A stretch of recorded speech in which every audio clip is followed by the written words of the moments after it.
Hi, I'm Dr. Mark, and I'm going to help you sing and perform more like the top artists around the world. I'm a professional voice teacher, performance coach, and opera stage director. I've helped thousands of singers around the world learn the techniques and methods that got the top singers to where they are. Let's talk about what makes Nightwish's performance of The Islander live so awesome. Here we go. A Norman by a seashore at the end of day gazes the horizon with sea wind in his face.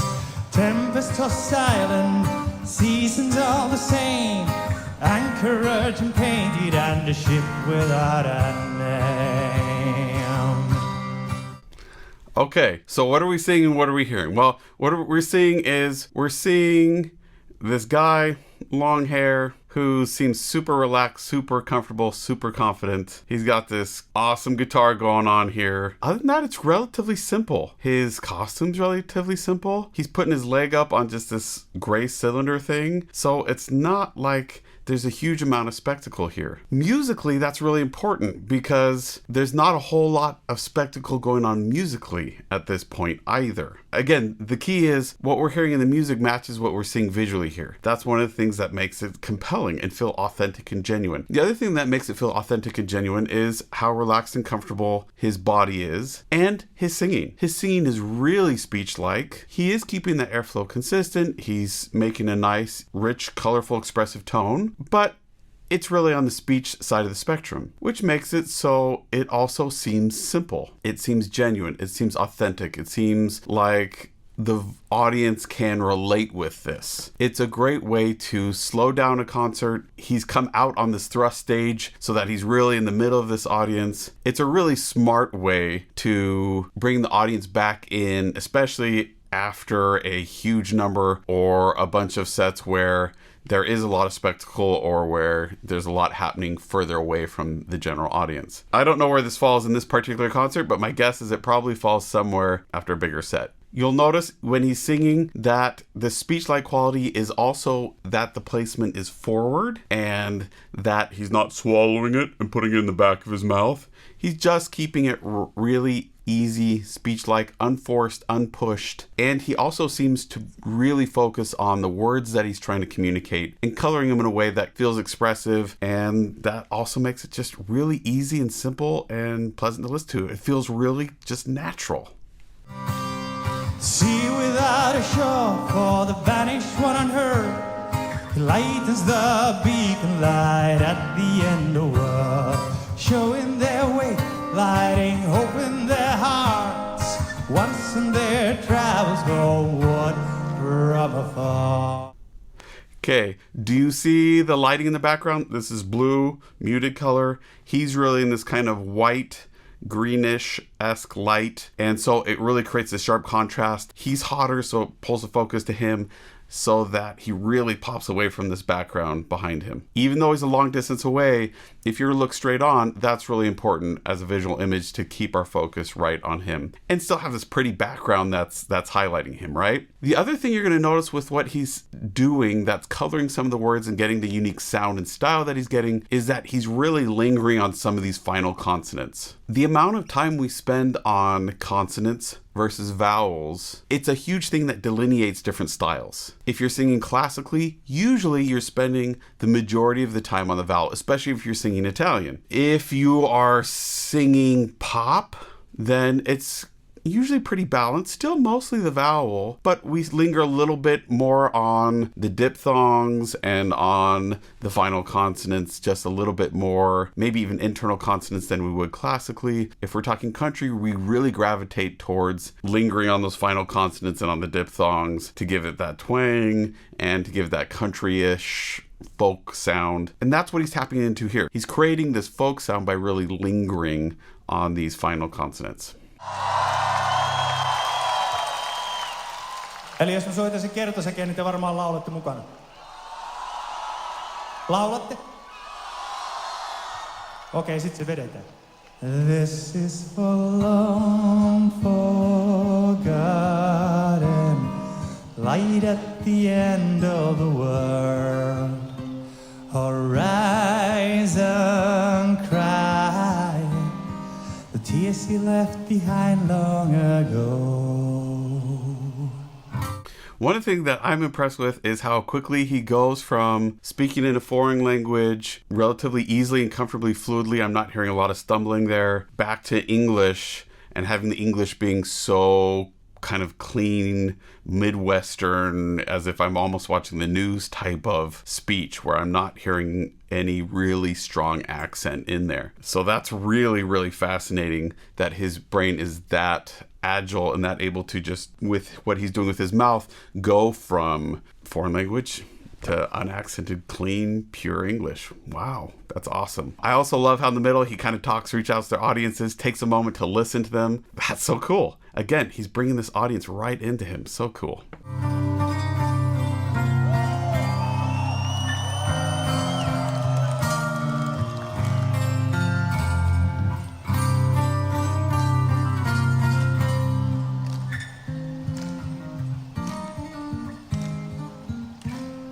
The albatross is flying, making him daydream.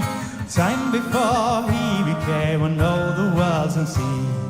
Princess in the tower, children in the fields. Light gave him it all, and now I know the universe.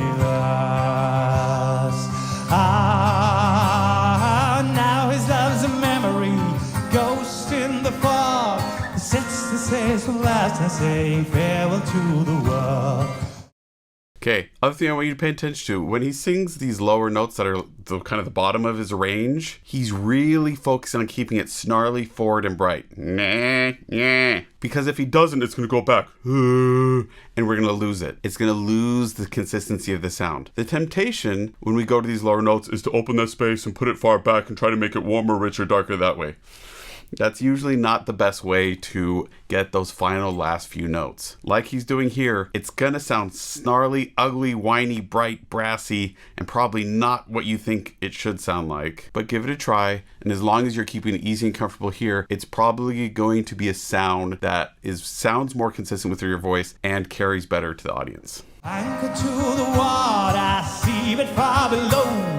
Rustle in his feet and a smile beneath his brow. This is for long forgotten light at the end of the world. Horizon crying the tears he left behind long ago.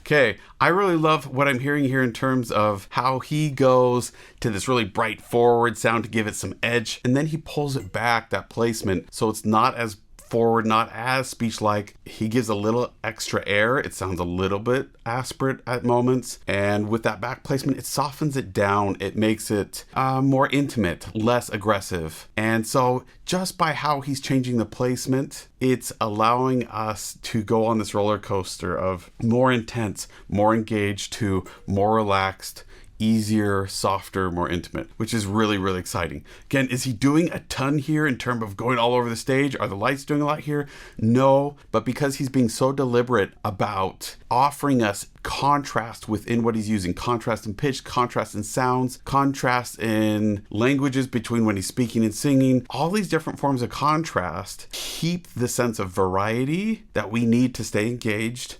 And it also, the authenticity and believability, the vulnerableness, how comfortable he is, and how much he's just communicating and storytelling here also keep us engaged. To me, that's a huge point. It's not just about big spectacle and being showy and flashy. Really, what is most engaging is seeing a person be authentic, vulnerable, and real. Just having them trying to communicate in a way that's honest and comfortable can be so engaging just all on its own. So long ago.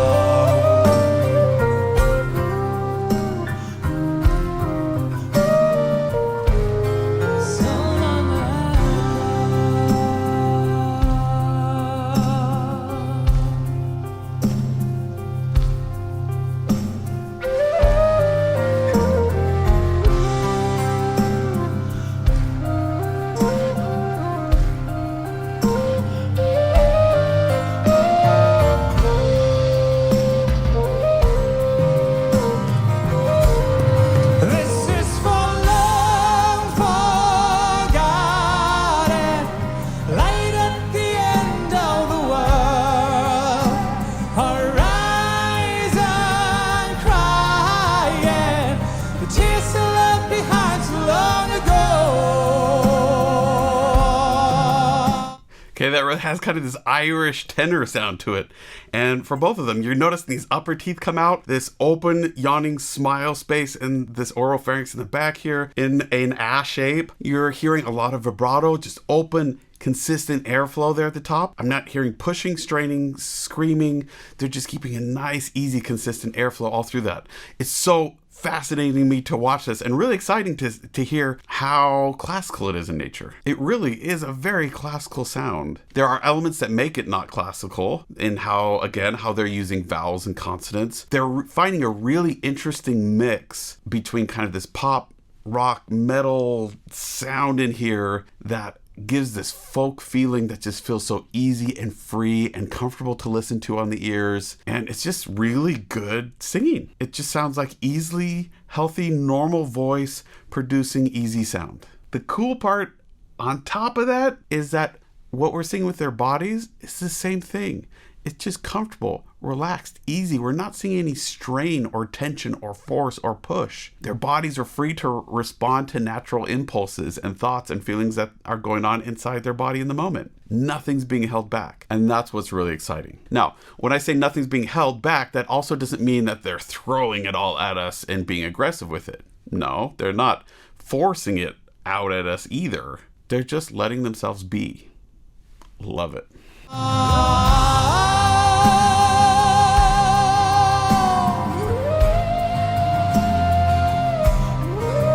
Oh yeah.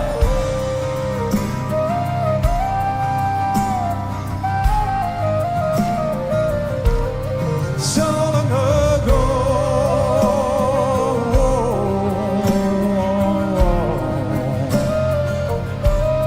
So long ago.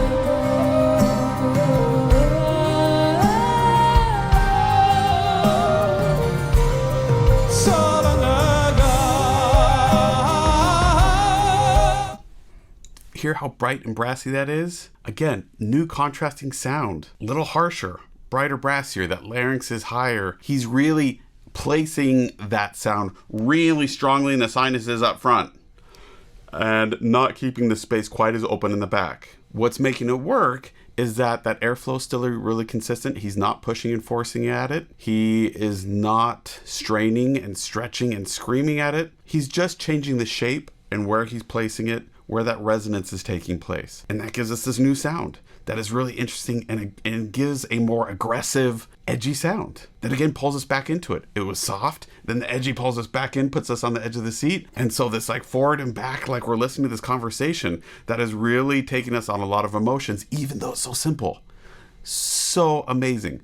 I gain a lot of respect for performers who can take me on a tremendous roller coaster ride with such efficiency. And here we're seeing tremendous efficiency and such clarity of communication at the same time. Love it. The other key here is that he's keeping the sounds relatively consistent within phrases and sections of music. If within a single phrase, especially if it depended on his pitch going up and down, he was changing sounds and giving us huge contrast within a single phrase, that would probably sound like a mistake unless it really made sense with what he was doing with the words and with his body. We see performers who do that and do that really well, but for the most part, we want to create the sound that fits the entire phrase. If we change it in the middle of the phrase, it makes it sound like there are two ideas going on, even though the words of music are only saying one. It doesn't match up. It feels like a lie. And so here, I really love how he's choosing really specific sounds that match what he's saying, that takes us on a roller coaster, but also at the same time are consistent within each phrase. So it sounds like it's on purpose, which I'm sure it is, and makes it so it's not distracting. It helps tell the story, doesn't pull our focus away from it.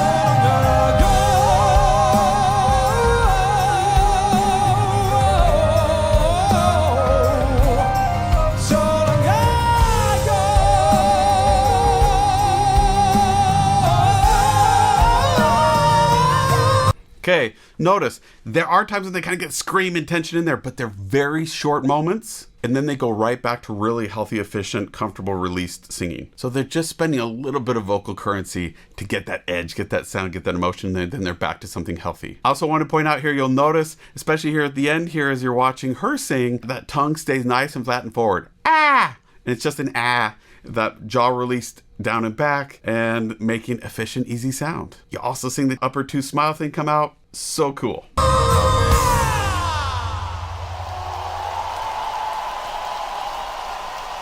Okay, love it. Those songs need to go on my playlist. And I love what I'm hearing and what I'm seeing here. It's unique and it's healthy. It seems authentic and true and vulnerable in a way where they're really connecting with the audience and just communicating and telling a story. They're not trying to prove anything. They're not making what they're doing about themselves. They're making it about creating this experience for the audience. That's what good performance is about creating an experience for your audience. And then as a performer, making sure you're doing it in a way that's healthy, that's going to let you do it night after night after night after night after night and still enjoy it, still love it, still be engaged in making awesome art. And from what I'm seeing here, I think they could do this night after night after night without any problem at all. And I think audiences would eat it up over and over and over again. Those are some of the things that made this performance awesome to me. I would love to hear what you have to say. Feel free to comment down below. Tell me what you thought made their performance here awesome. Suggest other songs that you want me to look at. If you want a voice lesson, a performance coaching, or want me to work with you or your group to help you sing easier or perform at a consistently higher level, book a time with me at mrperformingartstudio.com. I look forward to working with you online.